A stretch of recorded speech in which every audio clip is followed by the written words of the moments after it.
এটা রাষ্ট্রে মানে আমাদের রাষ্ট্রে যারা আমাদের উপরে আছে দায়িত্ববান, আমি বলবো আপনারা একটু লজ্জা করিয়েন, একটু শরম পাইয়েন। কেন একটা হত্যা হয়েছিল তো আপনার কাজ, আপনি এটা বিচার করবেন না? আপনার কাছে যাইতে হয় কেন, চাইতে হয় কেন, রাস্তায় নামতে হয় কেন? মানে কেমন হয়েছে বিষয়টা আমি আপনাকে বলি। বিষয়টা হচ্ছে এরকম যে ফিলিস্তিন আর ইসরায়েলের মতো হয়ে গেছে আমাদের অবস্থা। ফিলিস্তিন বললো যে তোমাদের থাকার জায়গা নেই, খাওয়ার জায়গা নেই, তোমরা হচ্ছে মানে লাওয়ারিশ বেওয়ারিশের মতো তোমাদের অবস্থা, ভূমিহীন তোমরা, আসো থাকতে দিচ্ছি, এই ভূমিতে যা উৎপাদন হবে তাই খাইও, সমস্যা নাই, আমরা তোমরা মিলে খাবো। এখন ইসরায়েল দখল করে কি করছে, এখন ফিলিস্তিনে বলে যে আমাদেরকে দাও, আমাদের ভূমি। আরে ভাই, মেহমানের কাছে গৃহস্থ বলতেছে ভাই আমার ঘর আমাকে ফিরিয়ে দাও। তো একটা অন্যায় হবে, অবিচার হবে, এটার যে শাসক হবে রাষ্ট্রে সে তো নিজ থেকে এটার বিচার কার্যক্রম শুরু করে দেবে এবং এটা সে প্রমাণ করবে যে রাষ্ট্রের মানুষ রাষ্ট্রের মানুষ তো স্বস্তিতে থাকতে হবে যে হ্যাঁ উনি আগের বিচারটা করছে, এটাও করবে, উনি অমুক বিচার করেছিল এটাও করবে। আমরা দেখি নাই এদেশে মানুষ শেখ হাসিনাকে আম্মাটাকে বিচার চাইছে তারপরও পাই নাই। তো এখন কি আপনারা পুরুষ আপনাদেরকে আব্বাটাকে বিচার চাইবো আমরা এখন?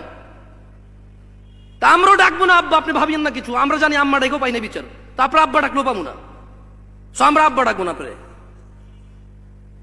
উনি মহিলা ছিল, সবাই ওনাকে আম্মা ডাকছে, আমি শুনছি, বললাম আমি অনেকগুলো নিউজ দেখছি, বলছে যে মা আপনি জননেত্রী, মা আপনি বিচার করুন। আরে আশ্চর্য, খুনে গেছে উনি মা না, উনি যদি শত্রু তারপরে তো উনি বিচার করতে হবে, রাষ্ট্র দায়িত্বে আছে উনি।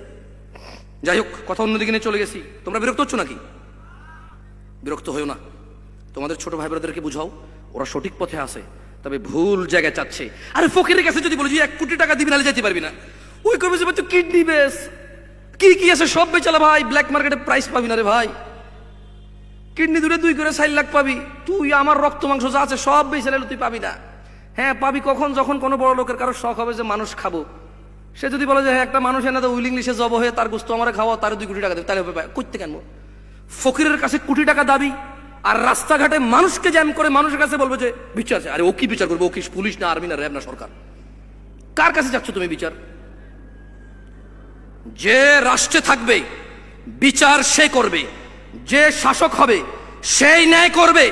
যদি সে না পারে, সে যদি জান্নাতকে ভালোবাসে, আল্লাহকে ভালোবাসে, জান্নাতে যেতে চায়, সে বলবে ভাই আমি দায়িত্ব নিয়ে পালন করতে পারতেছি না, আমি গেলাম, তোমরা তাকে নিয়ে আসো যে পারবে।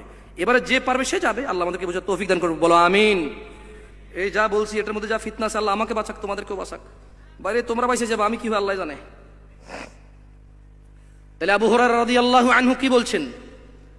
জান্নাতে যাবে প্রত্যেক কোন মনের মানুষ? কোন মনের? নরম মনের মানুষ। সে কি আসবে?